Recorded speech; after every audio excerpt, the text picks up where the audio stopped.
Assalamualaikum. Kita back pada ADA, okay, Cardano. So hari ni ulasan pasal Cardano, apa kita boleh tengok. Okay, kita pergi ke daily dulu. Kita tengok, zoom out, apa ada. Okay, so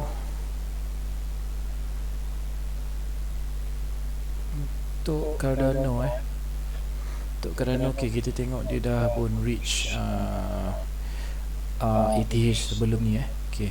So bagi saya ni sebenarnya dia tak break lagi ni. Dia break sikit je. So untuk dekat time frame yang besar, bagi saya dia masih belum break. Dia masih lagi bermain di area ETH sebelum ni, okay. So apa yang kita nak tengok, pada Cardano ni adalah dia buat breakout, okay. Tapi disebabkan dia tak dapat break, dia masih bermain di area level ETH. Macam saya cakap pada video sebelum ni, ada kemungkinan dia akan buat sedikit kejatuhan yang agak dalam lah, okay. Mungkin tak dalam sangat, sebab kita boleh tengok sebelum ni dia dah pun buat retracement yang agak dalam, okay. So agak healthy. So maybe dia punya penurunan tu hanya sedikit. So nak tahu kat mana, kita kejap lagi saya akan dissect dekat time frame yang lebih kecil, okay, dekat time frame 4 hours. So kalau kita tengok dekat EMA ni pun, okay, exponential moving average ni pun, dia dah pun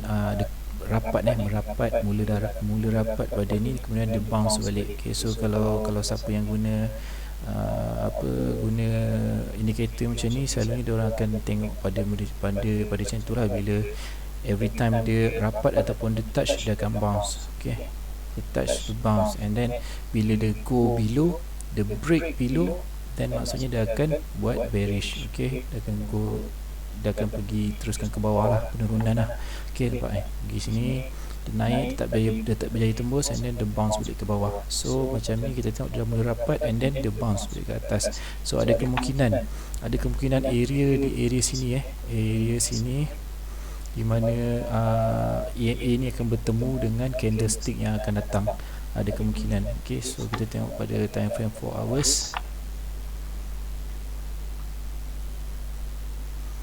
okay. Dekat time frame 4 hours, apa yang kita boleh tengok, harga price sebelum adalah sini adalah all time, ni adalah high dia, dia punya orang panggil swing high, okay. Saya ambil tools,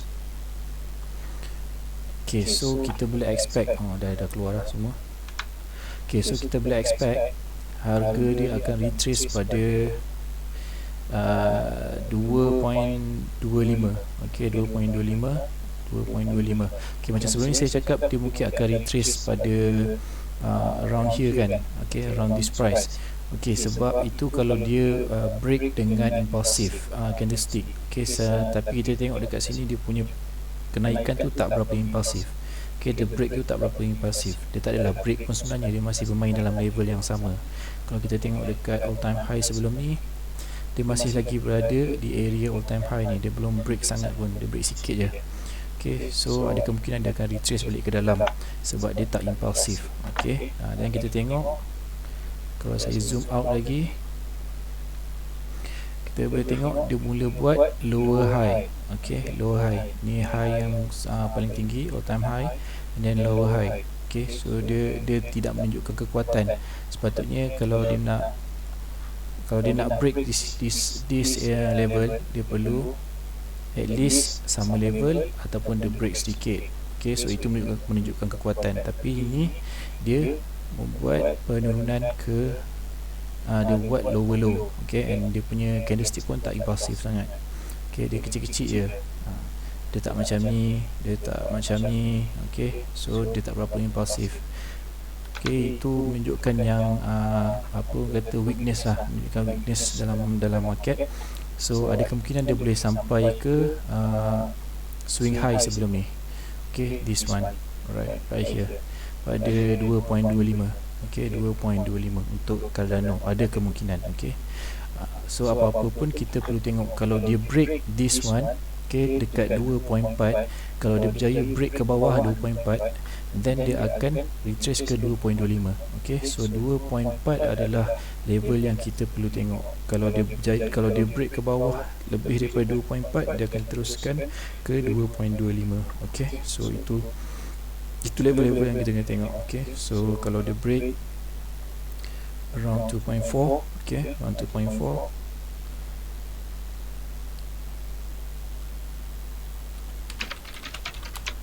So I akan tulis sikit, saya akan type sikit, break below. Kita target buy dekat this area. Okay,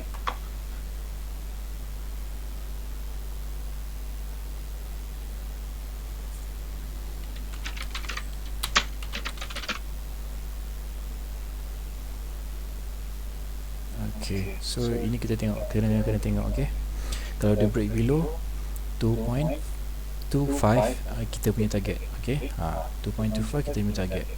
Okay, sebab dia punya break ni tak berapa impulsif, and saya ada nampak kelemahan. Okay, kalau dia in case kalau semalam dia buat breakout yang impulsif macam ni, and then dia terus naik lagi, and then baru dia retrace, itu baru menampakkan kekuatan lah. Tapi ni dia dah buat 2 wave. Okay, dia dah buat 2 wave kat sini. Sekejap dia dah buat 2 kali wave kat sini. Satu. Okay, ini satu, and then ini satu, ini dua. Okay, so dia dah buat 2 wave kat sini. Kasih pada ni bagi nampak sikit. Okay, dia dah buat 2 wave kat sini. Ini wave pertama, wave kedua, dan wave kedua pula lower daripada wave pertama. So itu menunjukkan kelemahan lah. Kalau dia buat impulsif, ini baru satu wave, okay, ataupun 2-3 wave kat sini, and then baru dia retrace, itu menunjukkan dia impulsif lah. Tapi kalau macam ni dah 2 wave, and then dia buat lower low, lower high, then itu menunjukkan kelemahan. Okay, ada possibility untuk dia break 2.4 and pergi ke 2.25. Okay, so itu projection saya. Okay, in case kalau dia tak break, dia mampu bertahan atas 2.4, ada kemungkinan dia akan consolidate sedikit, and baru dia akan shoot naik ke atas. Okay, maybe dia akan buat satu lagi wave, macam saya lukis tadi. Okay, Ctrl Z. Mungkin dia akan buat macam ni, satu lagi wave, and then baru dia akan naik ke atas. Okay, so itu adalah projection saya. Okay, so itu saja untuk Cardano. Terima kasih.